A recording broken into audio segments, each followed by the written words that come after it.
Hello, everybody. I'm back, but it's not just me. The Baron of Bread, the captain, and the conductor of Green Screens Media are all in the house tonight to help you get this bread. Recording live from somewhere. This is One and Done. Get out the insurance cards, get out the copays. The office is open, my friends. Brought to you by drroto.com. It's time once again for everybody to come aboard that Green Screens Media train. Welcome to One and Done, powered by drroto.com. I'm your humble host. My name is Jay Heinrich, the conductor of the aforementioned Green Screens Media train. Find me on X at Dr. William Cannon, like my guy Cam did today. Mentioned all of us on there looking for a core four. We got it to him. And boy, did it deliver. But let's get right to two of the best in the business before we get into any of that, starting with El Capitan himself. He is the captain of the Green Screens Media ship. Follow him on X at MC Holland 34. The OG Money Mike, that's Mr. Mike Holland. What it do, baby? What up? What up? Well, I wish I played Cam's score for it because it scored a lot better than mine. But good job on that, man. Great call, getting that double OT in the Michigan-Florida game. That was definitely the ship there. Anytime you get 50 minutes of college basketball, you're gonna need a few of those guys in that lineup to win it. But yeah, I'm looking forward to kind of getting off the schneid the last couple of nights. Haven't been that great, so. Tonight, I was 100% Musa Cisse, and he went down with a non-contact injury at 25%, so my night was done early. Jeez. Last night was the KK Robinson show. He just decided to show up 5 minutes before the 6:30 lock and did not have any of him, so congratulations to everyone on KK Robinson night when he delivered like 35 fantasy points at 3K. So yeah, it's been a rough couple of days, but hey, we're back, man. I'm ready to rock and roll and ready to turn this thing around. We are back. It's been a minute since all three of us have been in the studio at once. And of course, this trio, these triplets of tantalizing talk include last in the intros, but first in your hearts, the Baron of Bread of Green Screens Media. Find him in those Twitter streets at Fantasy Nav. He's Eric the Blue. That's Eric Romoff. What's happening, man? Man, what's happening? Still living high off my fourth place finish a few nights ago. Still seeing all of these core fours, cashing checks going 4.5, 5, 5.5x. PPs is loaded up. We're still building up that bankroll over on Prize Picks. But the most important thing that I can update everyone here about, this chat section is already live. We got Taylor in here ready to go. Mama rocks. What a game. Florida and Michigan. Jason B knows how we get down, right? We got to make sure that everything is finely tuned, oiled. This train always stays on the tracks. Sometimes we leave the station a little bit late. We want to make sure we're bringing you that best CBB content out there. Cam C. Thuggin talking about that core four that he threw in there.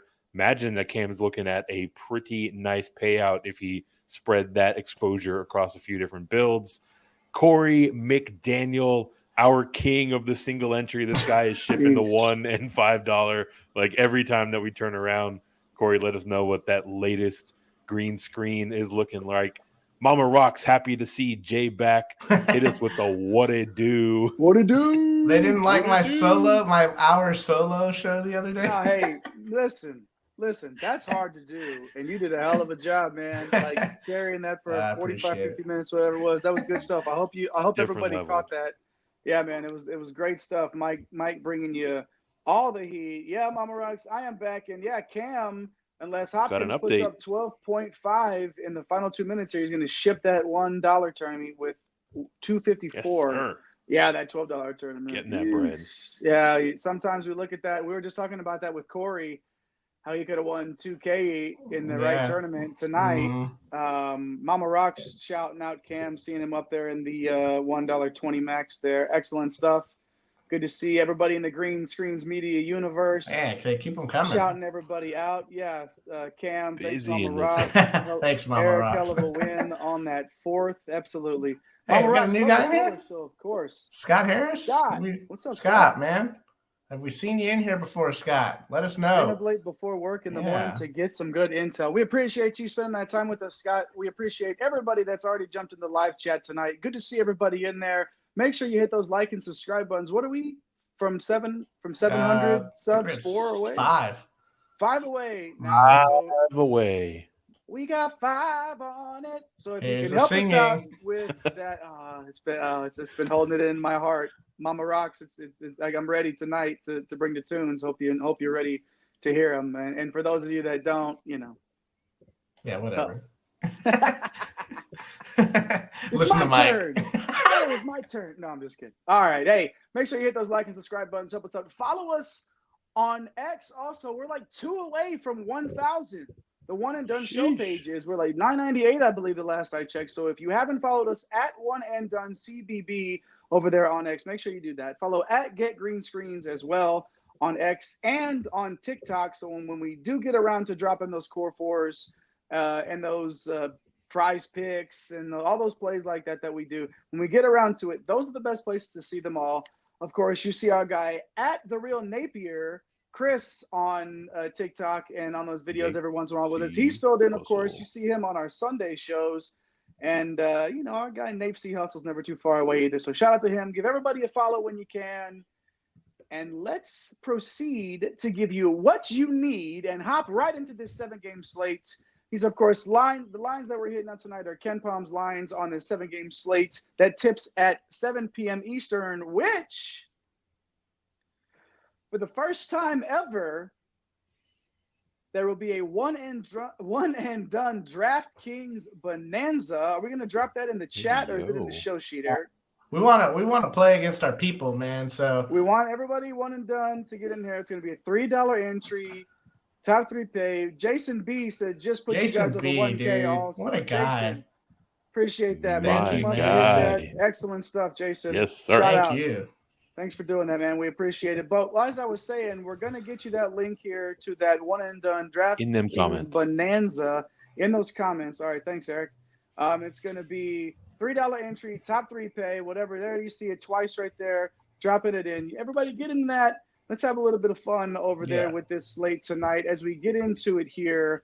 There's also, of course, that $12 2K to first tomorrow on there as well. So make sure you're hopping in to that. 7 games, some good totals, some really nice totals, and then a stinker in there that we didn't know that was actually, when we were talking about this ahead of time, not sure if it was even going to end up on this slate, but there we are.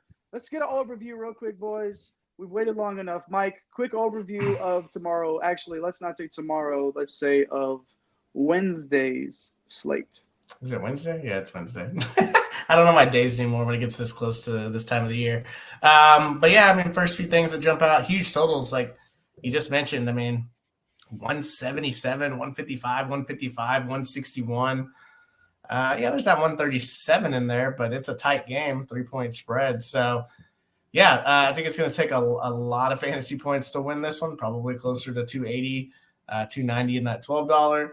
At forward, man, only a couple of guys over 9K, so we don't have to stress about fading a Zach Edey and him going for 60.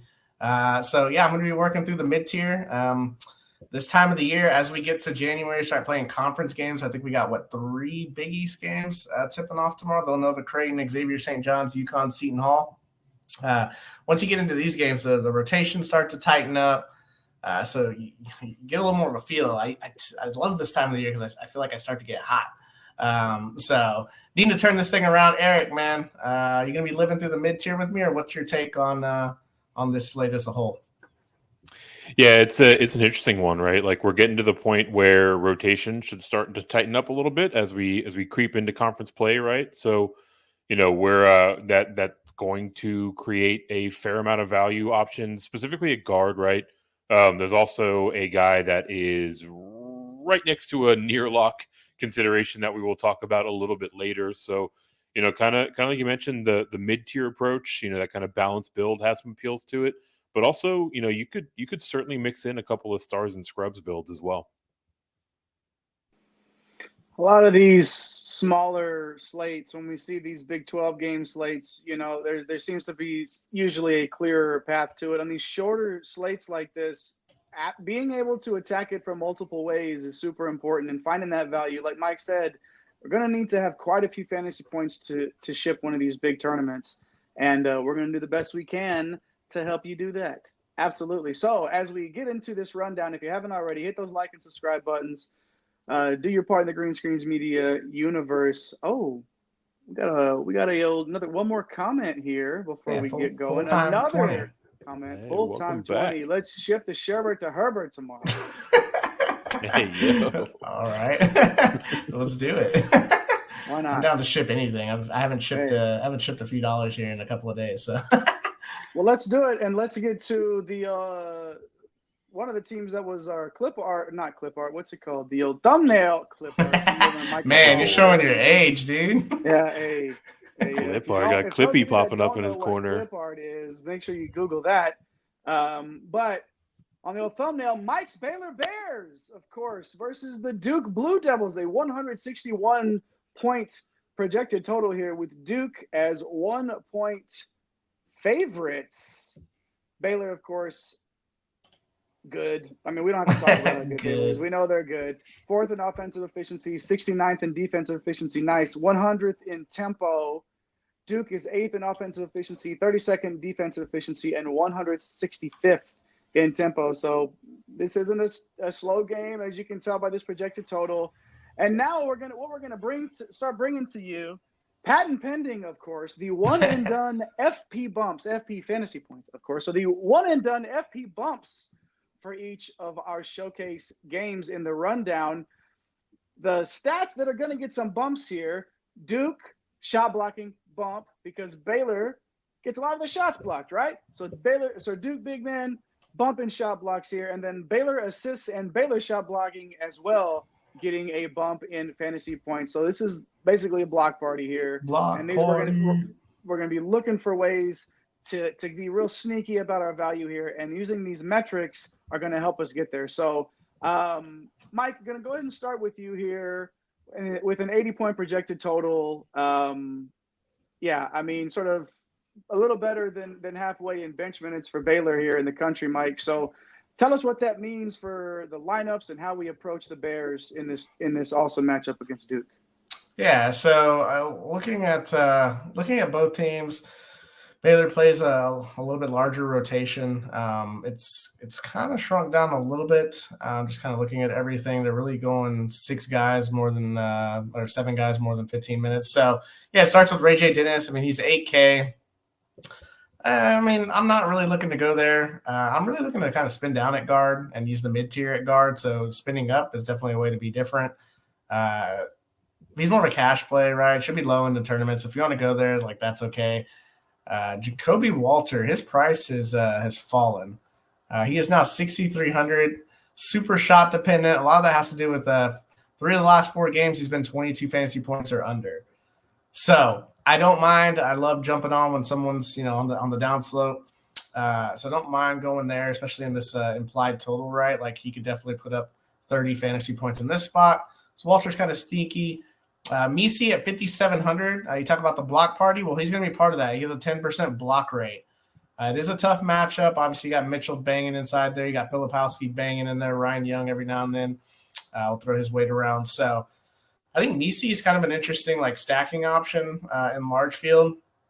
I don't mind him at all at 5,700. His minutes are volatile though, so you don't know if he's going to play 12 minutes. I mean, he's going to start, but you don't know if he's going to play 12 minutes or he's going to play 26 minutes. So yeah, that's kind of the frustrating part about Misi. He's okay. Jaden Nunn, I have a little bit of interest in. I'm probably going to play a lot of lineups tomorrow, probably closer to 2025. So may I sneak Jaden Nunn into one? Potentially. High usage rate, 21%, 18% shot rate, shooting 43% from 3. He hasn't played well recently, though. He's basically been under 22 fantasy points in the last 5 games. So he's a large field option only, also a stacking partner. I don't know. Probably might wait till the the next slate, see if we can catch him at 4,500 in a better. He's just maybe in a better spot for him. So. Yeah, I don't know, man. I think if I'm prioritizing anything in this spot and for tournaments, it's Misi and then Walter as well. So I definitely don't mind those two guys. I mean, a combined 12K for both of those guys. So an easy way to stack a 2-0 or a 2-1 on this side. Eric, I don't play a lot of Jalen Bridges. Is that an option that I should be considering, or are you going to be considering that at all? I mean, I think you don't play a lot of Jalen Bridges for good enough reason, right? 6.3K. He's got some 11s and some 13s mixed into his recent game logs. He's also been able to reach back into the mid to upper 30s as well, right? So definitely feels like a large field GPP only kind of option. It's not going to be without its risk. He's obviously very volatile, but when that 5x game pops, you're probably looking at a pretty low owned guy that it carries a ton of upside, right? So, taking a chance with him, it's not the craziest thing that you can do on this slate. But like I mentioned, still has some upside, decent stacking partner with some of the guards. So he's a way to get into this game. The other name here that we haven't talked about that I think we should at least mention, we got Langston Love here. 4.3K. I mean, you don't mind the salary relief. Over these last 3 games, he's struggled a pretty good bit, right? Negative points in that last game, in the teens, the 2 prior to that. But he has gotten into the upper 20s before. One of these minutes guys that's usually in kind of the the low to mid 20s every single night. He's in the player pool largely because of his value, right? He shoots 40% from 3. He's taken 30 attempts. So, at this price point, you drain a 3 or 2 and you're definitely feeling okay about playing Langston Love. Yeah, Jason hopping in the chat right now and think they have to play Missy to match Duke's size. Well, it's an interesting way to look at it here. He only had 19 minutes against Michigan State. And really peaks at 25 minutes against Oregon State. So or he had 26 against Seton Hall. But I mean, is that somebody, Mike, that you could see them that Missy could end up on a higher total in 2028? Yeah, I don't know that because we haven't seen it, right? Right. Potentially, but it's not like he's the only guy. I mean, they do have JTT. I can't remember if he's injured or not, but Caleb Lohner is also there. Yeah, Olajuwon is there too. So it's not like they don't have other options in there. So, yeah, I don't know. I just Misi at 25 minutes, and he's gonna have to go basically more than a fantasy point per minute. Mm-hmm. So yeah, I don't think he's their only option, and they're not afraid to to mix it up and get some of these other guys in there, like Caleb Lohner. If the guy could play 20 minutes, he'd be an awesome value play. But he just never played. Well, OG and Winna played more minutes than Missy did. OG and Winna played more minutes than Missy did against Michigan State. So, how are you gonna? Where does that balance out? It's gonna be tough for me to get to Bridges at all here. But let's move on now to Duke. 192nd in bench usage, right? So Baylor was 120th. Duke is 192nd, and if you look at the game against Hofstra, only 5 guys played double-digit minutes here. Okay, we know this feels like this is already so tight, and we know that it's going to be one of these guys or 2 of these guys even can go off for Duke in a high total like this. So, Mike, how are you approaching this? Caleb Foster's been the direct beneficiary after Tyrese Proctor's injury. He stepped into the starting lineup, and he's playing 28, 29 minutes a night now. But I guess maybe we should start with Filipowski, get that out of the way here. Yeah. I believe he's the price king, if I'm not mistaken, 10-3. And getting that major price bump after the 63 spot against Hofstra, which I did have a few shares of, which was nice. I was hoping his price wouldn't come up this high, but it makes sense for this slate, right? It feels like he's the guy that can kind of get up here into this territory. I mean, his rates are insane. We know he's one of the best players in college basketball, right? So, in this implied total, you can play him because there are a lot of value guards that you can take shots on, and a couple of guys that are near locks, like Eric mentioned earlier. I don't know. For me, some of it kind of depends on Tyrese Proctor, who we have as day-to-day, right? He's 6,700. It kind of takes away a little bit of that usage from Filipowski if he is in. Obviously, Foster would see his minutes trend down to probably low 20s. So, I don't mind feeling Filipowski. Proctor, if he's in, I'm probably going to stay away. I kind of want to wait and see. He's playable if he's full go, right? But it kind of takes me off Jeremy Roach a little bit, who I've just basically been clicking the lock button on with the injury news to Tyrese Proctor. Roach is basically going to play all the minutes, going to take a lot of shots in that scenario.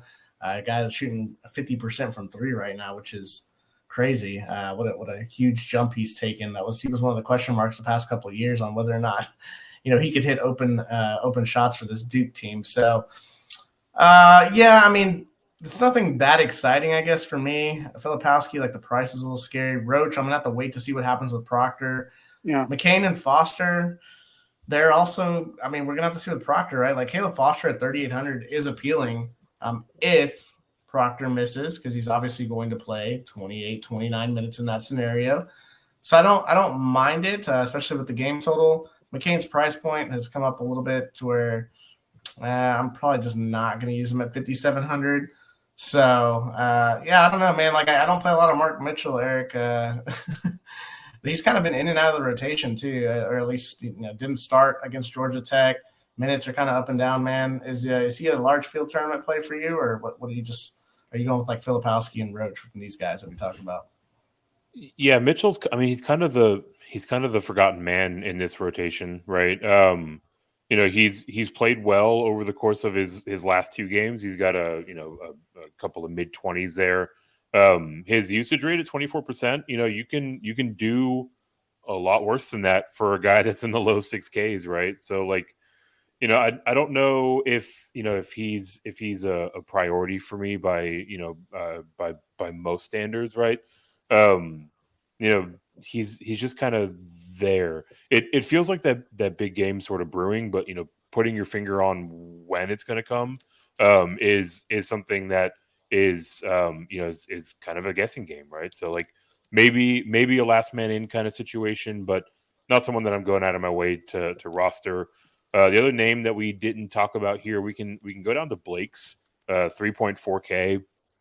Look, there's nothing really appealing about his rates. His game log doesn't look too interesting, except for that 122 that he popped a couple nights ago, right? So he checks the value box for these large field stars and scrubs builds that we talked about earlier, but really you're spinning the wheel with him, and for me, he's really only in the pool, even as a value, if Proctor ends up missing. Yeah, Mitchell didn't start that game against Georgia Tech, but he still played 28 minutes. I don't think he's in danger of not playing. But again, at 6.1K, I'm gonna need, if I'm gonna ship this, I'm gonna need 30 minimum fantasy points out of Mitchell, and I don't know if he's going to be able to get there. The Proctor news obviously makes a difference, makes an impact on all of these guys on the Duke side, but especially Jalen Blake's at 3.4K. So good game to start with here with Mike's Baylor Bears and those Duke Blue Devils. Make sure you hit those like and subscribe buttons if you already have not done so. As we move right along, hey, while we're at it, let's give you something for the live chat here. Let us know if Tyrese Proctor plays. Let us know if you're playing Proctor in the live chat, and if Mitchell interests you either. So you got two things like there. Let us know right there in the chat. Are you going to play Proctor tomorrow? Mike said he's off of him. Are you thinking about playing him if he's in? And let us know about Mark Mitchell too. That guy's intriguing to me right there. Are you playing Proctor if he plays? Right there in the chat. Let us know what you think as we move on to UConn and Seton Hall. UConn traveling to Seton Hall as 10-point favorites, a 144-point total. UConn, third in offensive efficiency, 11th in defensive efficiency, and 314 15th in tempo. Slow. Pretty slow. Seton Hall, 62nd offensive efficiency, 125th in defensive efficiency, and 252nd in tempo. But still, despite those abysmal numbers of tempo, we've got a decent, not the best, but not the worst, 144-point projected total here. The reason why I think we're a little bit interested in this game, there are so many of these one and done FP bumps here, the fantasy point bumps for UConn on this side, 3-point percentage bump, assist rate bump, shot blocking bump. So these UConn guys with the 237th most used bench in the country here, another short rotation here, even early in the season, 3-pointers, assists, and shot blocks. So we can go any way we want to with the Huskies. So, Mike, let's start with you here. Tristan Newton up there at almost 10K. Again, like, how can you justify? He's got to get 50. Yeah, right? man. What do you think about Newton? Oh gosh, yeah. I just can't, because guard, I want to spin down. I want to pay up at forward as per usual. 9,900, that's a big number. God, this would be the time he explodes too, right? Coming off the 22, the 31, 30, and 30 after back-to-back 45s. So Kadari Richmond, though, is a really good defensive player. He can't get into foul trouble, though. So he's got somewhat of a tough matchup. Tristan Newton, just not this slate for me. And I haven't really been on him much. Let me know if I'm doing it wrong in the chat, too. Maybe I should just be firing up Tristan Newton. I do have a lot of interest in the two guys right underneath him. Donovan Clingan, always at 7,800. I mean, the definition of like large field GPP, like you're just going to pull your hair out, or, you're going to be running around with 30% of your closest friends. So, yeah, 7,800. We know he has 40 fantasy point upside every time. I'm not going to go bonkers with it. Like, I just want a few shares of him. Cam Spencer at 7,400, a guy that's kind of shot dependent, but I do want to try to get into this side because, Jay, you mentioned it, Seton Hall, 125th in defensive efficiency. Like that's one of the worst of all the Power 5 programs. Not as bad as like Louisville and DePaul, but it's not inside the top 100, which is typically Jason B. Cam Spencer season. Yeah, man. He's gonna have to poke up a couple of steals. His assist rate's gone up this year. He's just shooting 46% from three, 74 attempts. Like, good Lord, man. 22% shot rate. I do love me some Cam Spencer for sure. A guy that I probably should sprinkle in, Eric. Tell us about your boy Caravan, man. I know you're a fan of this cat. Yeah, Caravan is always a fun ride when it comes to CBB DFS. Look, the upside is always legitimate, right? Like 7.2K, he's got a couple of 40s in his bag in the last 5. So you have to consider him if you're trying to take down these largest field tournaments. You can shoot the 3, 35% there, so right above the Heinrich line. 63 attempts on the season. He chips in stocks, right? He's a prolific shot blocker. He gets boards. Like, there's a lot of things to like, and because it's been kind of an up and down ride, not a guy that's gonna draw a ton of ownership, right? So an interesting way to get into this game overall with a guy that's not gonna bring a whole lot of chalk along with him. So don't mind having Caravan in the pool by any means. Yeah, it's hard to pay for Caravan at 7.2 when Clingan's right there at 7.8 for me. Like it's no one's gonna do it, right? I don't know, man. Hey, let's hit those. You guys hit the live chat, hit those comments right after we asked you that. A couple from that Proctor prompt. Yeah, Cam's off all Duke if Proctor plays. I understand that, and if he's out, Foster give him going Foster. the cheaper out there. Totally understand there. Mama Rocks is off Proctor. Maybe a little Mitchell and GDP, a little sprinkle. Sure, absolutely. Totally understand that. And yeah, Cam Spencer season here on the Duke side. Jason, totally understand that. Mama Rock's digging the bumps. Yeah, we're trying to add things in here. Yeah. Gonna get. Never mind. I gotta have the line in my head first. I want to hit the B2K, but I gotta have the right one. Thanks for hopping in there and letting us know you're digging them, Mama Rocks. We appreciate it, and thank everybody for hopping in there and talking to us about Proctor and Duke and all that, and Mitchell too. If you want to drop something in there, let us know. Moving on now to Seton Hall, 67-point projected total here, and 314th in bench minutes. Now, when we talk about they only play 7 or 8 guys, literally, they only play 7 or 8 guys. Period. Yeah. So there's going to be a concentration of fantasy points here, Mike, with them. But is there any? I mean, Richmond at 8.4. I'm scratching my head. I don't know if I could go there, but I feel like we could get something out of this Seton Hall team. Yeah, first I want to question Seton Hall's 314th bench minutes with where were you on Tuesday, December 12th, when you decided to run Jaquan Sanders and Isaiah Coleman out there for 20-plus minutes when you were on the main slate and I was rocking these guys. Anyway, I digress. I don't think I can get to Richmond, man. Like I said, it's just paying up. I mean, it's a way to get different, so I don't mind it. Getting 1 or 2 of these guys, using the utility for some of the cheaper guards or vice versa, whatever, right? Jaden Bediako, 6,700. I mean, like, it's really a cash play. I don't play too many cash games, so not really going to go there. Man, the guy that I always had interest in, I should have played him last slate, and I'm kicking myself for not doing it. I think he was like 5,500. It was Dylan Adaiwusu. We know him from the St. John's days as that random guy that'll just go off every now and then. Well, it happened. And it happened after he put up 5 fantasy points today, the game before. So he put 43. Sheesh. And man, the guy he has these random games. Like, it's so annoying. I'm not gonna chase it. Man, it's crazy. Like, 67 implied total. UConn's a very, very tough defense. Yeah, I don't know that I want to get to too many of these guys. Like Alamir Dawes blew up the other night. It seems like anytime I try to play somebody against UConn, they always just get shut down.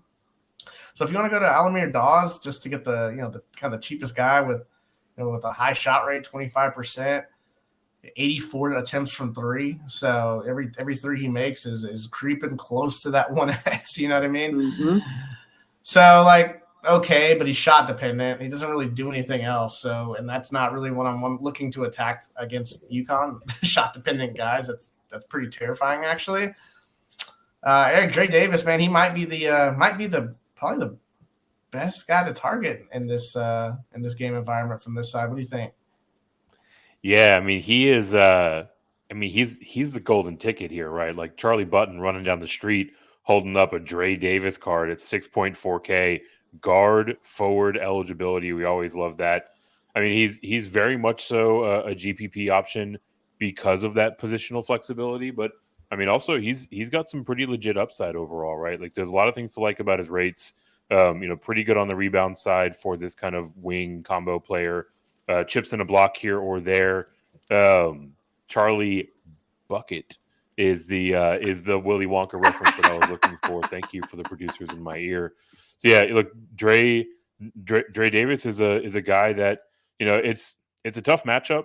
Granted, right? Mike has detailed that ad nauseum, right? Like these Seton Hall guys are going to have a long day in the office, but all told, I love the positional flexibility. I love the upside.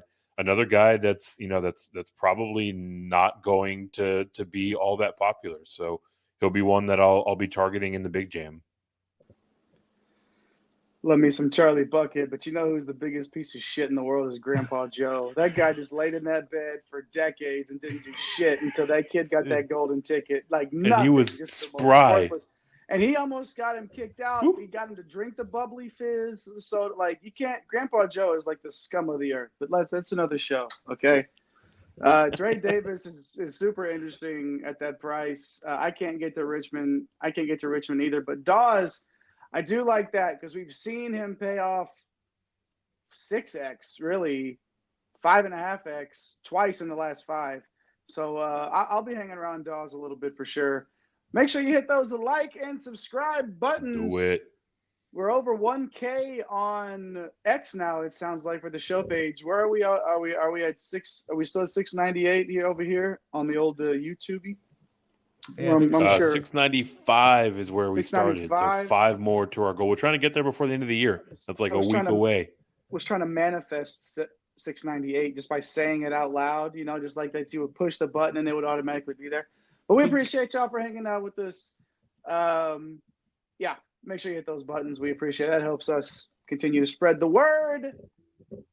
Your favorite broskies in basketball, we like to do it. So thanks for hopping in those comments like you've been doing. I'll show that live chat. And if you're watching later, like our guy Corey might have to, if he's got to get up early, and handle business. Mr. Moneybags over there that keeps cashing and all this stuff. He watches sometimes in the next day, and he'll leave us a comment sometimes afterwards anyway. So make sure you do that if you're not watching live. Thanks for everybody that's hopped in. Mama Rocks, Jason B. Who else? Cam's in there. Taylor. Time. Yeah, everybody. Scott jumping in there for the first time today, I believe, if not first time in a while. So good to hear from everybody. Let's move on now to that Xavier and St. John. Of course, St. John's. We're talking St. John's. If they are playing and there's a slate, St. John's is probably on it with good reason. Let's start with Xavier. 72nd offensive efficiency, 29th defensive efficiency, and 57th in tempo. Wow! St. John's, 49th offensive efficiency, 94th defensive efficiency, and 73rd in tempo. Pow, pow, pow. We're bouncing off the walls with the Musketeers and the Johnnies here. All right. St. John's fouls a ton. They're aggressive. So Xavier's going to shoot some free throws for sure. But St. John's shot blocking and steal rate, defensive metrics on the rise for St. John's. But let's start off with the Musketeers first. 77 points implied total here in this 155-point game. Xavier is 1 point dogs on the road at St. John's. So Xavier, Mike, let's start with you here. Just lead us off here with the Musketeers. Yeah, this is a game that I really want to get into. I just don't know how much I can get into on the Xavier side. I do like me some Desmond Claude at 7,300. Going to play a pile of minutes. Really high shot rate and usage rate and high assist rate. Hasn't been knocking down the three, so if he starts knocking down a few of those, we got some meat on the bone there for sure. He's really the only guy I'm targeting. To be honest, man, Davian McKnight, I know he's played well the last 2 games. Yeah. I just worry about his usage rate in this in this system. Claude and Oliveira are going to get the shots. Yeah, I don't know. It's tough to pay this price, but maybe he's getting it figured out. So, I don't mind if you use him as a one-off piece, but I'm really looking to get to, probably 2, maybe even 3 St. John's guys on some of my builds because their pricing is just so much better and they're at home. Like Usman, all these bigs, the price on Usman is up there. It's almost $7K. So it kind of takes the upside out for him. So I don't really have any interest. He was a lot more fun when he was 4,500 playing 24 minutes. I don't want to spend 6,800 at 28 minutes and he puts up 25. So it's just it's not really there for me. So really my priority is Desmond Claude. Oliveira 7,900, Eric. It seems it's just a little too rich for my blood, man. But it's only $600 away. Can you get to him? Man, what a time to be alive where we're talking about 7,900 Quincy Olivari. I mean, look, he's played well enough at times to justify it, right? The pricing, it feels kind of uncomfortable, but I mean, he's reached back and gotten a 45 in the last couple of games. His rates look pretty solid. 23% usage is cool. 26% shot rate is better. 13% assist rate you love to see. But what you really love, 45% from range. And it's not like he's just taking 1 or 2 shots when he's wide open, right? 74 attempts. He's also going to be the beneficiary of that free throw bump. He's taken 60 attempts from the charity stripe as well. So, definitely a high usage guy, kind of shot dependent, but maybe he gets a few more freebies from the charity stripe. The price is really the thing here, right? it's not that I necessarily mind 7.9K for him. It's just I feel like if you're going to spend 8K, there are some better options out there. So you can kind of mix them in as you see fit. But I don't think it's the best way to spend your money, honestly. Yeah, I mean, if you're going to spend up for a guard, if you're going to be in that high, the upper end of our mid tier or our lower end of the high tier, I honestly, if it's not Claude, I don't mind McKnight at 7K flat. Like, I mean, we've seen it there, and he, 4.5, 5X is what you need if you're getting, 7. If you're playing 7 flat for something, I can deal with a 35 from him and move on. So McKnight is intriguing. I don't know if I could get to Olivari, but yeah, all three of those guards are playing so many damn minutes. Yeah, right. Look at McKnight, dude. Basically plays the entire game. Right. So I mean, we're talking the carousels with the forwards, with them. Right. The guards are going to play. So I don't mind investing. Pick one, right? And if you want to be a part of this game, just sprinkle one in here and there. I don't mind being a part of this with this total here. But let's get to St. John's. We're going to go back to Eric to start this one off. A little bit more bench usage here on this side, but not much. And those bench minutes are spread pretty thinly, I guess. So who do you think we're looking at here in St. John's that can? We've been talking a lot about these high price guys right away. So maybe find some value in some lower price guys.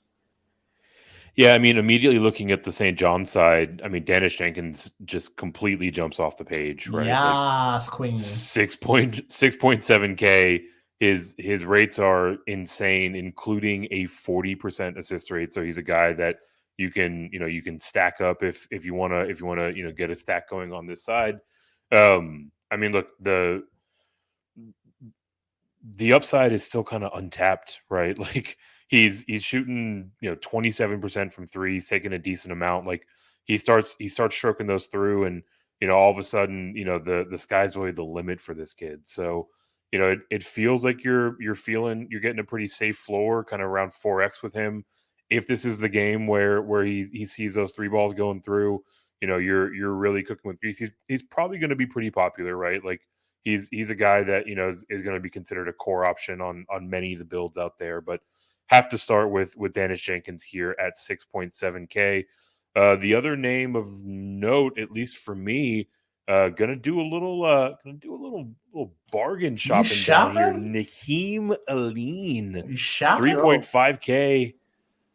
I mean, look, like for a near min price guy, like a high teens usage rate isn't uncommon. 22% shot rate is pretty good for a guy that's this cheap.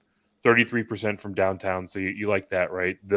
I think the thing that kind of gets him steamed up a little bit, there's a little bit of buzz, some chatter out there that he may start next to Jenkins in this game, right? So what if he plays 28 minutes? How much are you going to have full lock button at 28 minutes? I mean, damn near, right? But every three he hits is 1X. Yeah. And I mean, I think a lot of people are going to approach a lead in that way, right? Like if that gets confirmed, probably 3 to 4 minutes before lock, then he's going to have a lot of people late swapping onto him, right? Until he starts 0 for 4, and then he does these 20 minutes, and then. And the thing is, like, he's one of the highest owned players on the slate. Period. I just think people are going to run down. If we get confirmation there for sure, and he's been solid in limited minutes, right? So like you can play him with Jenkins. I talked about that assist rate that Jenkins offers. Jenkins is going to be a great stacking partner. Or if you want to just pivot off Jenkins altogether, Aline's a very interesting and cheap way to get into this St. John's side. Mike, I know I probably swooped in and scooped up some of the more appealing names, but anyone else that's catching your attention here for the Redmen? Man, I mean, Soriano's there. He's 9,200. I don't ever go a slate without playing him on one lineup, so I will play him on at least one. So yeah, I mean, just he could put up a massive double like 16 and 13, block a couple of shots, 7% block rate on the season. All these other guys, Like Dingle, guys are shot dependent. Conway, just not for me. Chris Ledlum, here we go again. Like I can't. Like part of my starting five of I can't quit you was on that 43 spot. I don't think he was on the slate on It's the always 17 St. John guys, too. Yeah, it's always the St. Always John's guys. He's St. basically John the guys. new David Jones. He's basically David Jones. Like, I mean, it just is what it is, man. Like, the rates across the board are awesome. I think we had a comment in here about the here we go. Love Jenkins and Ledlum from Mama Rocks here. Good question. Mama Rocks. Yeah, good question. That Mama Rocks dropped in there is 2v2 in there. So, stacking 2 and 2 in this Xavier St. John's game, too many for this total. What do you think, Mike? I mean, if it goes double overtime, you want 2 of the Xavier guards and two. I'm just saying, if you're gonna get 2 Xavier guards at 46 minutes, yeah. No, if it leans in, like you're gonna have to. God, if it leans in, if you click him and he plays 20, and then you get the guy that we're gonna talk about later, that's basically a lock button on cash or tournament at guard. You're gonna have so much money to spend that you can get to a Soriano Ledlum combination, you can get to a Jenkins Ledlum combination, you can get to you can get up to 5 in this game. I mean, it's gonna be up and down. Man, definitely have some Jenkins tomorrow from Cam. Yeah. I mean, God, it's hard not to lock him in too. So give me a lot of fantasy points scored in this game and on this slate. So yeah, I definitely don't mind it. Dingle and like Conway and these guys, like, man, just it's not really for me, man. You're gonna have to, draw the line somewhere. And where are you gonna be different? And what is your lineup gonna do to make you stand out in these tournaments, right? So if you decide to just stack 2-2, 3-2, whatever you can get to in this one.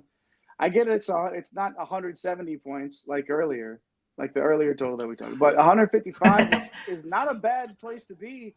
Yeah. And it's going to be, it's going to be a close game. Yeah. And being a part of this game in a big way, I'm not against it. I would say if you're going to take 2 Xavier guys, Davian McKnight has to be one just because of his assist rate. He has a 30% assist rate. So when you stack guys, like typically you want to grab that assist, so that way while your guy scoring a 3 or a bucket, your other guy's getting an assist. So if you're going to play 2 on the Xavier side, I think Davian McKnight would need to be at least be one of them. I don't know that I would play Claude and Oliveri because Oliveri is real shot dependent, only a 13% assist rate. So it feels like you're just leaving some fantasy points on the table doing it that way. Yeah, it's because you need to play McKnight.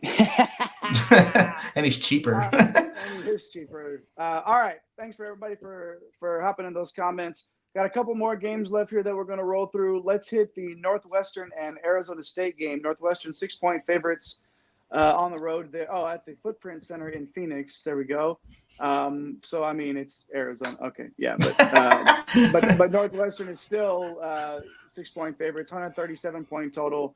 This was one of the ones that we weren't sure about, but Arizona State gets up and down, so there's going to be some fantasy points scored, and both teams are going to get bumps in assists. Oh, there he is, Nate C. Hustle in the comments talking about my Sun Devils. Forks up, of course. We thought this guy would be asleep by now, and there he is. Man, we should have done this game last. Just kept him up till midnight. Kept him up the whole damn time. But we appreciate you hopping in there, Nate C. Hustle, with us as always. We're there though. Let's get to it. Assist rates for both clubs are going to get a big bump here for the FP bumps for this game. So let's start with Northwestern and their 70 implied points here. 331st off the bench. So, super tight. Only scored 56 against DePaul, but we're going to look past that. We had the right guy in that game. He was on our core 4. I think that's what helped Eric get into his 4th place. Get into that 4th place. But you know who's on that team? Of course. Of course. Of course it is. It's Boo Booey, man. And roller coaster season. It's really the price point. Last year was $77K. So we were playing them a little bit more at this price point and just this slate. It's just tough to do it. Jay, you bring up a good point, though, on the assist boost. Like, he's a guy that can rack up, 8 dimes in this spot. Both of these rotations are tight. You said 331st in bench minutes for Northwestern. Arizona State's 338th. You know who's going to be on the floor. So that's the nice thing, even though this is one of the uglier totals. Look, like if you want to pay a tad of a sprinkle one of Bowie, I get it. I'd rather pay $500 less by Barnheiser because he does a ton. I mean, the rates are insane. If he could hit some threes, man, like his upside would, even creep up a little bit more. So I do have some interest in Bartenheiser as the price has declined a little bit over the last couple of games, as he's just kind of been living in the high 20, low 30 range. So he's probably a guy that I'm trying to figure out how to get to that guard, paying up at that guard though. You can do it if you pay for someone like a lean. You find out he's in the starting lineup, and then a guy on the other side of this game that's the near lock that we're going to talk about. And then Ryan Langborg, he's 6,800. I mean, we could go back to the well here. I just I prefer him in pace up spot where he's just going to host up a bunch of threes. He's a little more shot dependent, not really an assist guy, so not the bump that we're used to there. Nicholson at 4,900. I don't know. Like, he's just a guy that plays 20 minutes. So, like, could he bang her for like a 25? 21, sir. 21. Just like, he's a 21-minute guy. I don't know, man. 12% usage rate. Like, I'm not into paying 4,900 when I could at forward when I can pay 3,500 or 4K for 2 to 3 guards and go up and get someone like Soriano, or go up and get someone at that forward position that's in the 7K range. So yeah, Eric. I mean, Ty Berry's also there, man. Like a guy that was actually on one of my top lineups this year. You getting groovy at 5,200 with him?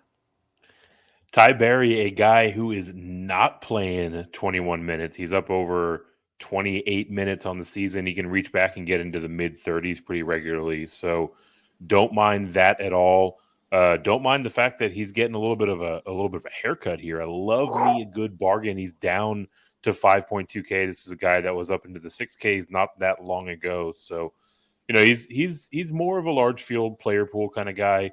You like that he's out there a lot, within this tight rotation. For him, I mean, that 5.5, 6X upside is legitimate. He's gonna have to keep hitting threes. He's probably gonna have to poke out a couple of steals, right? Those games where he's hitting his ceiling, he's racking up those stocks mainly on the steal side, right? So, Ty Berry at a discount, don't mind going there as part of a large field player pool option. Big time pace up here. I like Bowie and Barry both, trying to find ways to get them in. Love, getting those assists. It's going to be up and down. We'll see. Bowie anyway getting the assists, obviously. But yeah, let's move on now to those Sun Devils for our guy Nape. Here we go. We're going to go right back to Eric here to lead us off here. Forks up. That's right. Which conference are you playing in next season? Never mind. Go ahead, Eric. Man, I have to go first here because anyone that is a day one breadhead knows that I've been chasing this Adam Miller breakout for damn near 2 years, and now he finally gets the beloved waiver. He is expected to suit up. He did suit up in this last game, put up a 30 spot. Came out on fire.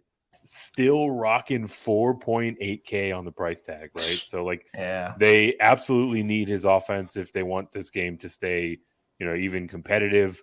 The matchup obviously against Northwestern is not great. Northwestern has slowed down a ton of very good players this year, but the volume is there and the price is just too cheap, right? So I'm not sure I can play, anyone else with him on this lineup, but looking at the rest of the Sun Devil side, Mike, do you have any good news for the ASU faithful? Do you have a nice bedtime story before Nate C. Hustle calls it a night? No, this is terrible. You get the 2-time waiver, coming in first game, playing 31 minutes, getting the start. Woo.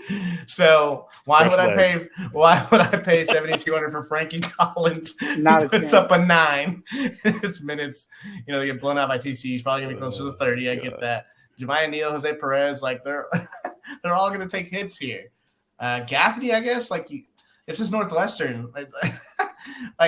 Look, Miller's a lock button guy. It's tough to say that against Northwestern, but he's gonna play 30 minutes. He's gonna take a bunch of shots. He's their best player. They need him to be competitive. A 24, you're still feeling good. So it's gonna be tough. Good at 24. Yeah, I wouldn't be surprised if you put up an 18. It's not. He's a little more shot dependent, right? hoping the price is, a little bit lower, but at 4,800, man, for this caliber player, like, I don't know, man. Like, he's their number one option. Like, you basically, if you're not playing him, like, that's terrifying, I guess. This is another way to look at it, too, even in a tough matchup. Well, and, obviously, like you said, that TCU game was a blowout. But a bunch of them still played a ton of minutes. Gaffney only played 18. But again, like, can't take too much stock in that first game there for Miller. Everybody takes a hit, right? And it was a blowout. So, but yeah, it's hard to argue 4.8K with what you're going to get out of him. We'd love to see it. And I'll be all over Adam Miller as well. Last game here on the showcase, Villanova traveling to Creighton with a 140-point implied total. Villanova 6-point dogs on the road. They are also 31st in offensive efficiency, 39th in defensive, and 333rd in tempo. Creighton, 11th offensive. Oh, man, we got a bunch of games after this. I'm jumping ahead. I'm just trying to get to the rolling through here. We got all kind of feature games tonight. We're going to keep it rolling game by game here, of course. Villanova, I was at Creighton, 11th offensive efficiency, 27th defensive efficiency, and 234th in tempo. So, 140 points sounds about right on the total there for Villanova and Creighton. Creighton getting a bump in shot blocking, 3-point percentage, and assists. So going to be all over some Creighton guys not really feeling Nova at all. But Mike, go ahead and start with Nova. Do I have to? This is kind of the team that I'm crossing off. It's, like, we got to figure out what's going to happen with Justin Moore. If he's in, I hate them even more. If he's out, I guess you could look at Bamba and Hart, right, Eric? I mean, there's nothing really – I don't know. Like, the pricing's okay, but it's like there's a reason why they're kind of at this price, and even these prices are kind of scary. Yeah, I mean, look, the news on Moore is really the only chance to stir up something of interest, right?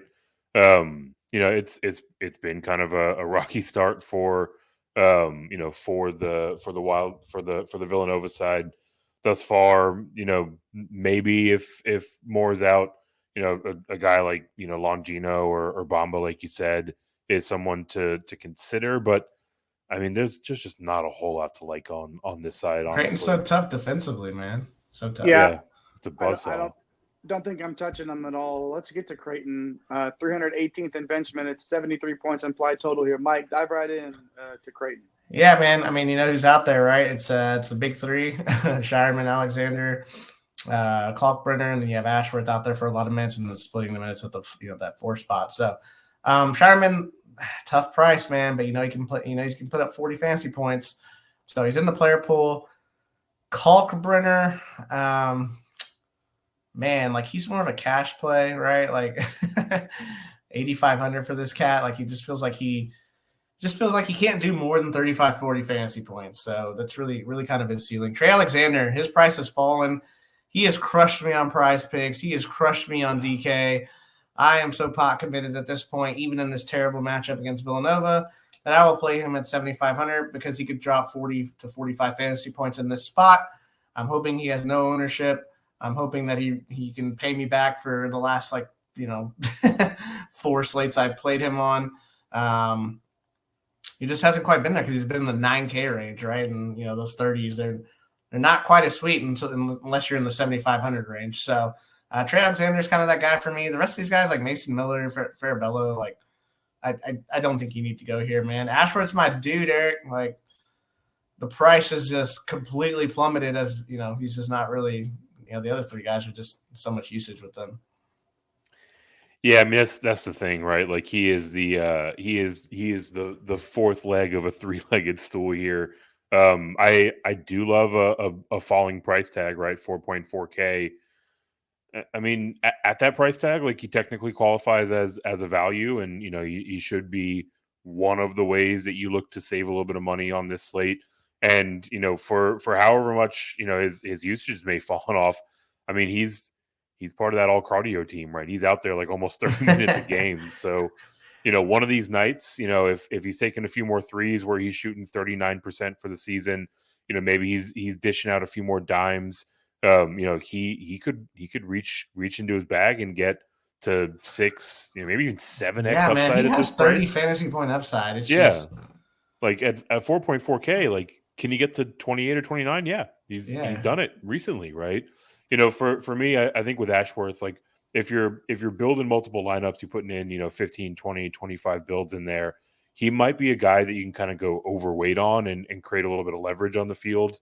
And, if that 6-7x upside, comes to pass this week, like this slate, I should say, like he's got the potential to be a tournament winner, Yeah, for sure. He definitely does. Love him at 4.4. Like it's almost going to be hard just not to just smash it every time I walk by him. Especially because he's not a 4.4 player. Like we played him at 7K last year at Utah State. So yeah, right. And gladly played him at 7K last year. We know what he's capable of, and somebody gets in foul trouble here, or anything happens. Like Ashworth is that guy and shooting nearly 40% from three. Like if he just gets on a heater and hits a few threes, and you love the assist rate as well, like it's going to be a big game for him. I'm not mad at it at all. Make sure you hit those like and subscribe buttons and jump in that comment section, just like our guy Cam did, who before we leave this game was saying if Moore is out, I think Dixon usage goes up again. They need him to stay close to that 6-point spread. Yeah, definitely. Again, make sure we're paying attention, right, Mike? Yeah, I mean 6,500. Like I get it, and I've always missed out on Eric Dixon. Like I don't know, man. Like he shouldn't. He has these ceiling games every now and then. This is ugly, man. Like I mean, he got caught. I know he can stretch the floor a little bit, shoot the three. So I completely get that. Like he can bring Kalkbrenner out of the paint, right, and create some things for Villanova. But there's a reason why they're implied 67 points.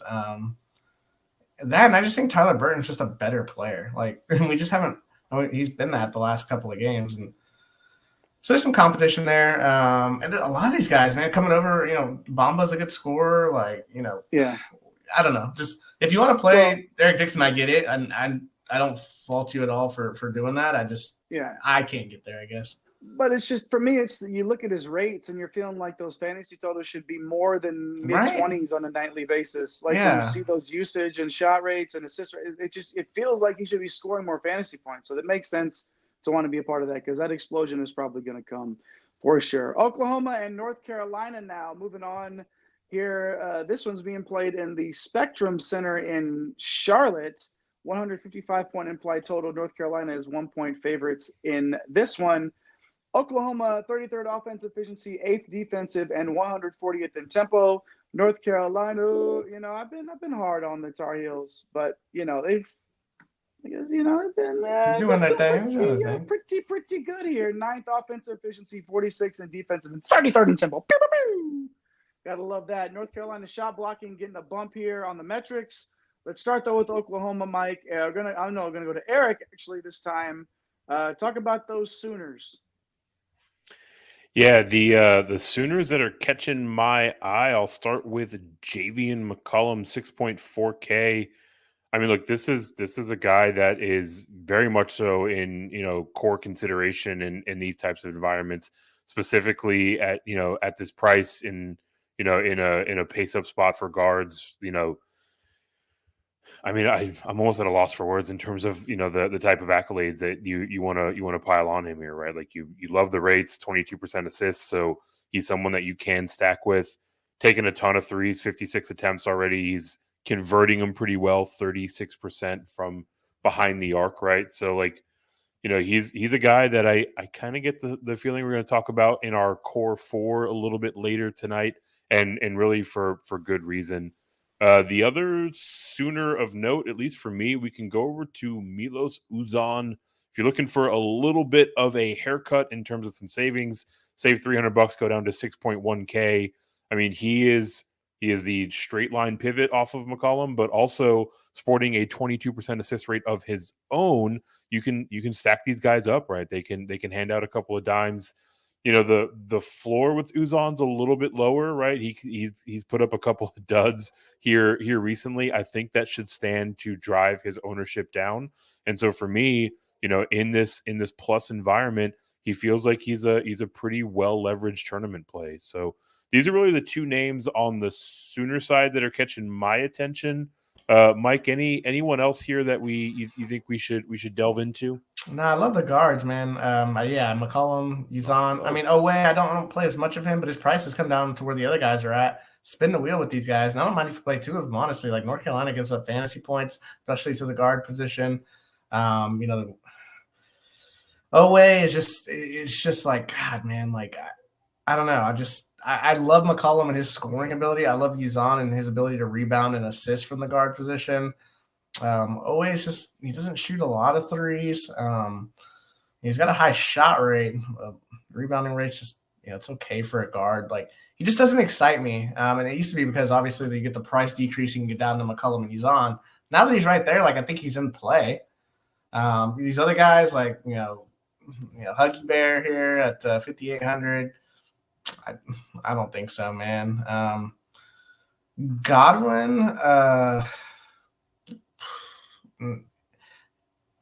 Why can't he play 25 why can't he play 30 minutes? Like he needs to be 4,500 for me to consider him on this slate. And he's obviously 5,300. So I can't, even though I love the rebounding rate, the block rate.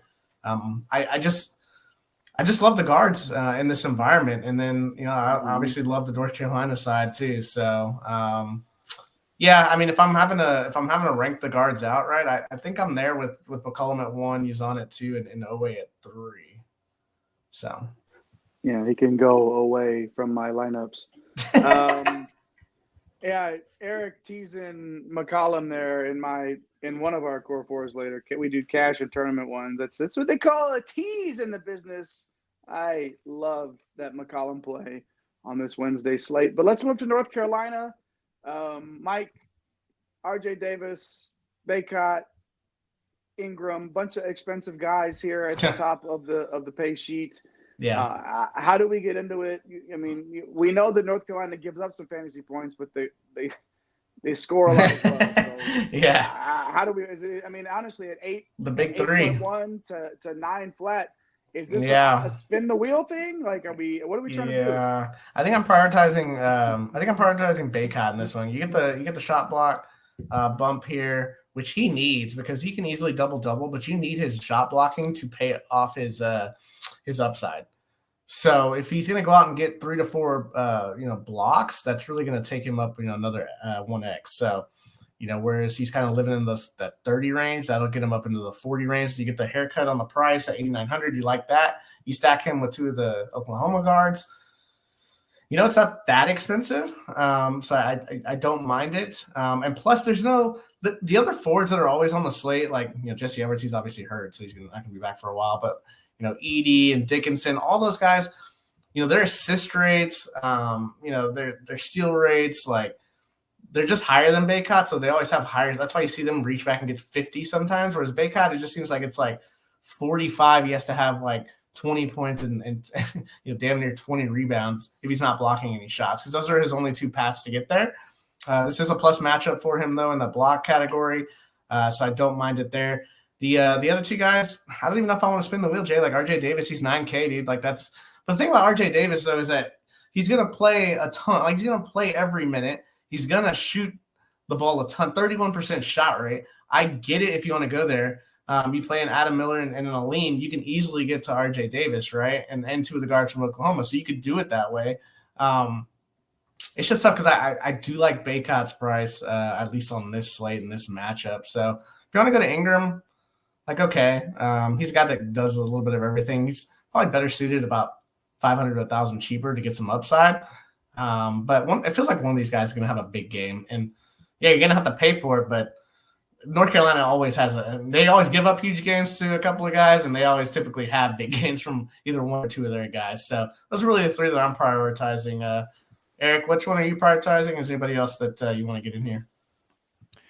Yeah, one of the ways that you don't have to pay up to get into this UNC side is with Cormac Ryan, right? 5.3K.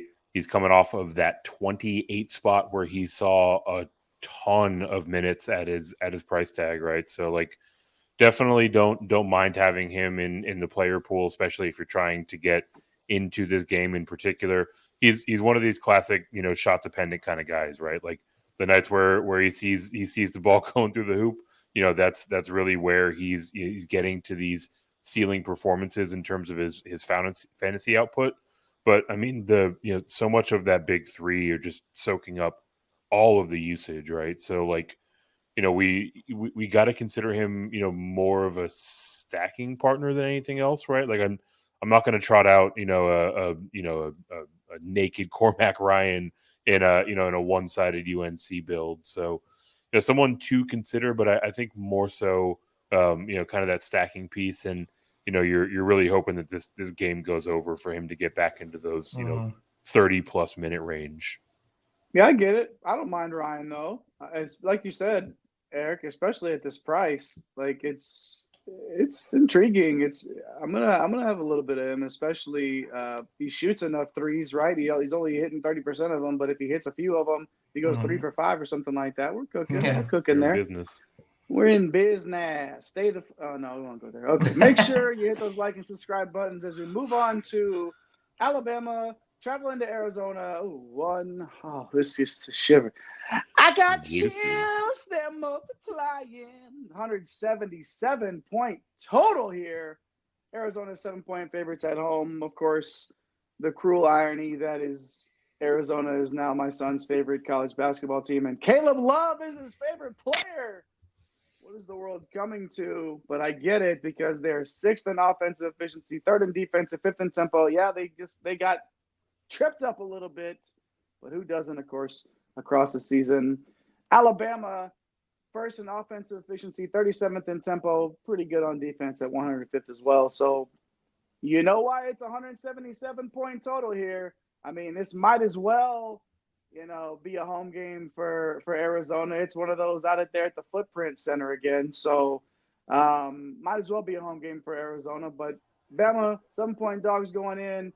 The metrics getting a bump here. Alabama's 3-point shooting, Arizona's shot blocking, and effective field goal percentage. So there's going to be some points scored here, period. Starting with Mike here, Alabama with 85 implied points. No, wait. Other way. Let's flip that. Because Bama is the dog here, right? So either way, they're going to score a lot of points, Mike. So we love Grant Nelson on this show. Wish he could play more minutes. Would love to see him. Yeah, exactly. Would love to see him play some more minutes, especially having to pay $7.3K for him. But where are you going with Alabama? Yeah, you got it right, Jay. 85 implied total. Arizona's at 92. This is gonna be a ton of points. Yeah, a ton of points scored in this one. Alabama, man, like, oh gosh, like. It's just pick some guys that you want to. I guess that's what the point of the non-con is, right? So I don't play Mark Sears at this price point.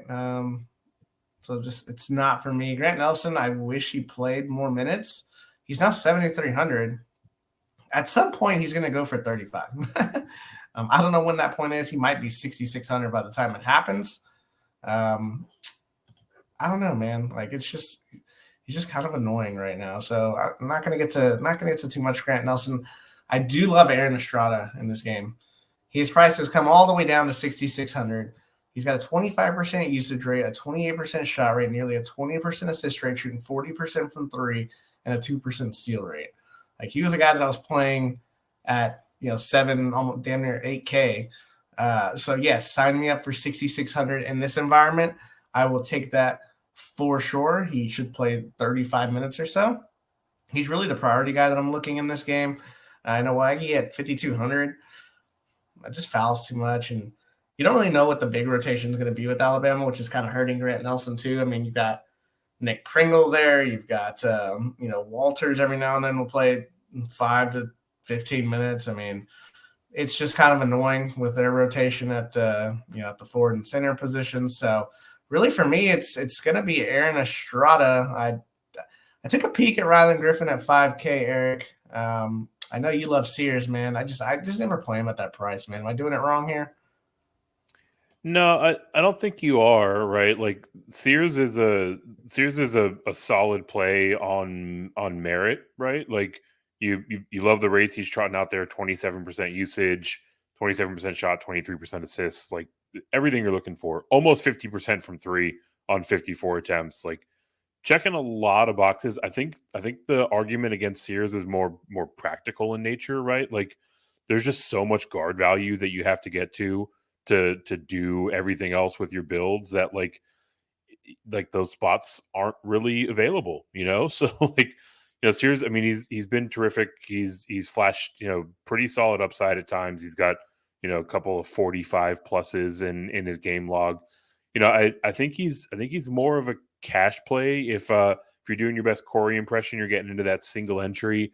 If you're trying to ship the inaugural one and done invitational, like Mark Sears is a solid small field, cash kind of option.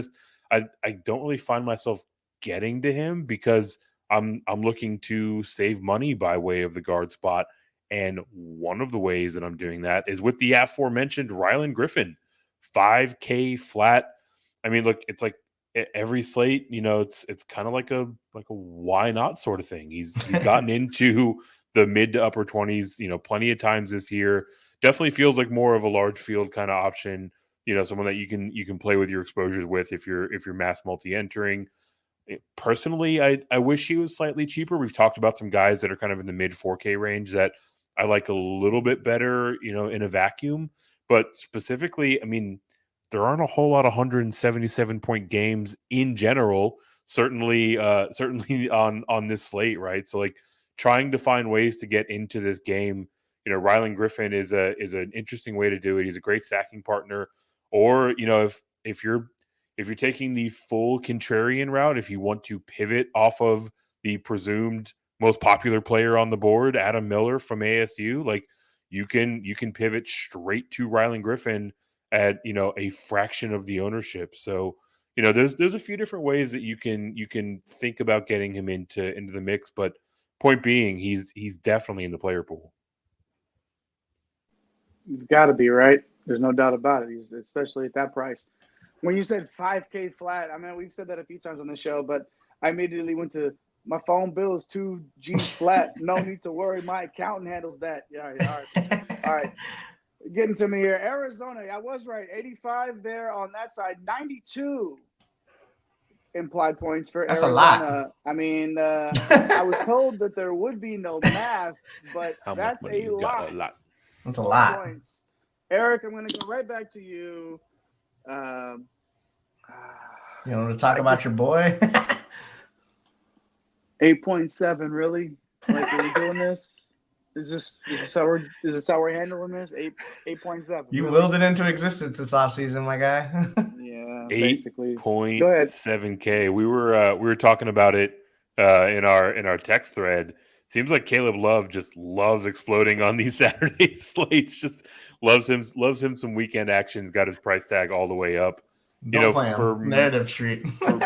For me, I kind of look at him similarly to Sears, right? Like I don't find myself paying up at guard a ton, but Caleb Love, I mean, he's a solid option at the price tag, right? Like it has exploded. We generally don't like paying for these guys at their peak, but functionally, I don't find myself getting there. If you're really trying to find a unique way, to create a bit of leverage on the field, I don't think he'll be popular because of that price tag. So, with that, could be a bit of a contrarian angle to play there.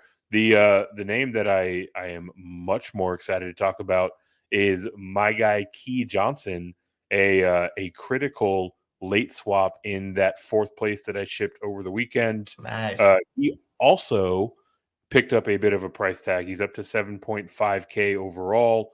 The rates are exactly what you're looking for, specifically that 31% combined rebound rate, but he dishes out those dimes pretty well for a big man. 11% assist rate. He chips and dips at 4% and 3% block and steal rate. So, I mean, look, the game environment sets up very nicely for him. This is the game to get into. He's another guy that, at least if I have my druthers, we're probably talking about here in one of our core fours a little bit later. So those are the big names of note for me. But like we've talked about a couple times, like Mike, I think we have to find a variety of different angles in terms of how we get into this game, right? 92 implied points. I mean, Omar Ballo is 7K. Like, I get it. You know, the upside is probably not there at that price. I don't know, man. Like, I do play him because I do play a lot of lineups. So I'm playing him on one just in case he goes for a 40. Boswell burned everybody. He's at 6K. I'm gonna go to the well here. He's just too good of a player.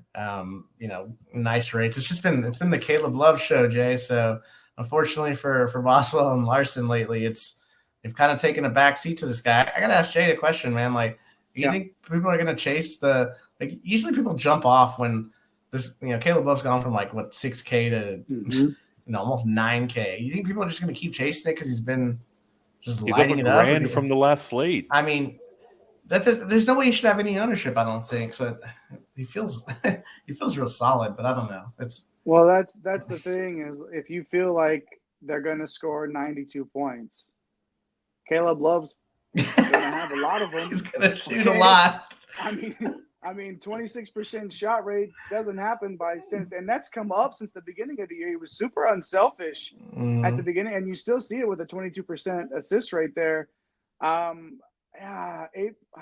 It's tough for me to get there, but I totally understand Cam jumping in and saying RJ and Caleb will both be low owned tomorrow. Yeah, that's crazy because they're going to play 38 minutes and they're going to shoot a ton of shots. Yeah, but I agree. So again, if we're trying to win, I say this all the time when I'm writing my Thursday night football betting articles. Are you trying to win $5? Or are you trying to win $5K? Yeah. And I think Caleb Love has just as good of an opportunity as anybody on this slate to just absolutely wreck things. Yeah. So I'm not mad at you for wanting to go there. I like Cam saying, do we play Bradley Revenge here? I don't.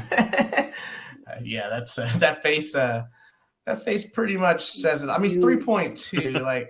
He's way more talented than 3.2. If Caleb Love or Boswell get in the foul trouble, it's just not gonna happen. I don't.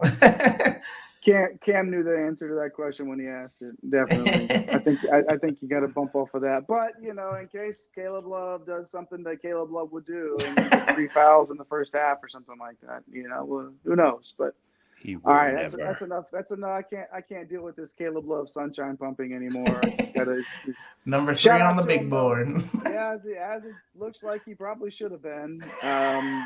But that's another story for another day because I've already taken enough hits tonight on this. So shout out to Cam for sure hopping in there.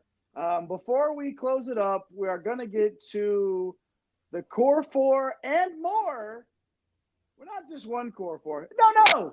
Not here on One and Done. We're bringing you the cash core 4 and the tournament core 4s. I'm going to hit you with the cash core. And like Eric mentioned earlier, Javian McCollum from those Land Thieves of Oklahoma, 6.4K. I'm all over that. Dennis Jenkins. Who said in the comments they were all over Jenkins? Was that Cam? Yeah. Oh, Mama Rocks. Mama Rocks was, and Cam both said they were going to have some Jenkins. I will too, especially in cash games at 6.7K. Adam Miller at 4.8 for Arizona State. Let's click that button. And then Keshad Johnson at 7.5K. Going to get him in there. And hey, Eric, I know you're pushing these buttons on this draft. Why, do me a favor. Do me a favor. Put a lean in there. I love when he does it. Put a lean in there. How much you got left? How much we got left? 7K per. Dude, you can do, but you only got one. You can only get one more guard, which is what we were talking about. That guard logjam. That's that guard logjam because if you want to get to the real. Which is why Baycott and these guys make a little more sense to me. But someday we're gonna find a slate where there's forward value and we're not gonna know what to do. Yeah. Well, it ain't in my core 4 in these cash, that's for sure. But I'm gonna go over to Eric now for the tournament core. We can clear that off so we don't fill up any more spots here on the old screen. DK doesn't like it, and I understand it. So, Eric, go ahead and hit us with that tournament core 4 now. Yeah, so for the tournament side, we're going to go to one of our favorites, the guy that we find ourselves playing a fair amount because of that positional flexibility. I'm going to put him in the forward spot, Yeah. guard logjam from earlier. So Chris Ledlam, Yeah. the guard / forward, 6.8K from St. John's. I mean, look, Mike mentioned this next guy a couple of times over as someone who's left us holding the bag. We are absolutely pot committed on Trey Alexander, so we'll click his name, 7.5K, the guard from Creighton. Player that I talked about earlier, Milos Uzan. He is going to be my Sooner guard of choice in the tournament context, sitting at 6.1K. Last but certainly not least, we've got Donovan Clingan, the picture of tournament upside, but also the picture of risky downside, right? These are guys that, they're going to have lower floors, but ultimately they carry some unreal upside, especially when you consider their price tag overall, right? Like, we've gone into the core 4 and more approach these last couple of weeks, building out for cash and tournaments, and that last tournament core 4 went absolutely bananas, right? So like you said, Jay, we're trying to win a number with a comma in it. We're not trying to win $7 here. So this tournament core, I mean, if it all lines up for them, this is the type of group you can build around to really reach back and get some upside. Hey, listen, as Jay was saying, go ahead and put a lean in there. Yeah, go ahead and drop a lean in there. Well, I'm saying drop a lean in that tournament one as well. But if you like the cash core 4 and you like the higher floors, and there's still some upside there. Don't get it twisted. There's still some upside in that cash game core 4. For real. And if you like that, and you're going to get in a little bit cheaper because we're going Miller at 4.8. Everybody's cheaper in the cash one, right? So even if you swap out Ledlam in the Jenkins spot, something like that where you can get a little bit more upside and just mix some of these players in. I really like that too. You're also going to get a lot of leverage by doing that too, because a lot of people are going to go to Jenkins small. It's going to be one of the higher owned players. So getting the Ledlam off of that. Ledlam, I think, is going to be pretty popular too. So. Well, and again, you can put Ledlam because he has the starting pitcher as relief pitcher eligibility. You can put Ledlam in that forward spot, right? If you want to, and then you can take Jenkins out of one of your guard spots, and you can really work around there and get creative with it. That's going to draw a ton of ownership, right? Like having that flexibility is at a premium tomorrow. Yeah, absolutely. Yeah, but I think he's got to be a part of your player pool easily, like no doubt about it. Especially in the big tournaments, you got to run Ledlam out there. All right. Appreciate everybody. Mama Rock jumping in there one more time. Great show. Thanks, and looking forward to seeing y'all up top. Yes, we will see everybody up top, and hopefully we see you in that one and done invitational that we dropped in the live chat there. Make sure you hit that. Mention, let us know if you're going to hop in there. If you join, we had 6 in already. If you've joined, drop us a line there and let us know you're in. We don't know you by your DK handles. We know you by your YouTube and Twitter or X, whatever. So if it's not the same, let us know it's you and hop in there. Everybody has, we got C Thuggin, he's Cam, he's Breezy or whatever. I don't know. What are we calling this guy? We love Cam. We love Cam. We love Nate for jumping in the comments tonight. Mama Rocks, Jason B, full-time 20. Our guy Scott jumping in. And of course, Corey and Taylor as well. Gentlemen, anything before we wrap this thing up? Nah, man, it's I'm gonna live in that try to live in that mid tier, but it's gonna be tough because I I want to get to one of those 8K guards or a 8.8 Baycott. So yeah, it's gonna be a lot of fun, man. So I'm looking forward to it. And yeah, man, I'm excited. I think Mama Rocks is in there. I'm not sure if Cam has jumped into our Cam back in there. Yeah, Cam, man, come on, man. We want to go. We want you in our tournament, man. Drop $3, man. Come on, I know you're winning that $1 tonight or whatever. So get in there with those winnings, man. Yeah, for sure, man. Eric, anything before we shut it down? Man, I wasn't intending for this to be the case, but I'm probably gonna find myself building out a couple of pay up guard rosters to see what it looks like, see if I can create a little bit of leverage, right? So what paid out are you going with? That's going to be a fun one, right? Scraping the bottom of the barrel of forward value is always a wild ride. And programming note, right? Like we want to see this tournament get filled up. We want to play with you guys, right? Like we see you rocketing up these pay scales. We see you posting your green screen. So This is going to be a sharp tournament field. We are going to post a link again. It's here in the chat on YouTube. We'll put it out on Twitter at One and Done CBB, as well as at Get Green Screens. So make sure you're following along there. And we're trying to do a bunch of fun different things and different ways to engage with you. We're talking about maybe some prize pools or maybe a prize drawing for all of our winners down the stretch runs. So let us know what you think. Let us know if this is something you like by jumping in there. Let us know if there's other ways that you'd like to engage with us. We love the support we're seeing. Yeah, we definitely do. $6.95 right now on YouTube. We're over 1K on Twitter. We definitely appreciate everybody that helped us get there tonight. Trying to get there on YouTube to 700 by the end of the year, like Eric said. So tell the broskies and broskets in basketball in your life about your boys at One and Done, your fast break. Even though tonight wasn't the fastest show, we are still your fast break for all things college basketball. Make sure you hit those like and subscribe buttons. Show your boys some love. And make sure you get this bread. Thanks for stopping by the office. Get your fantasy prescription by subscribing to the channel and checking out drroto.com. And until the next visit, be well and take care.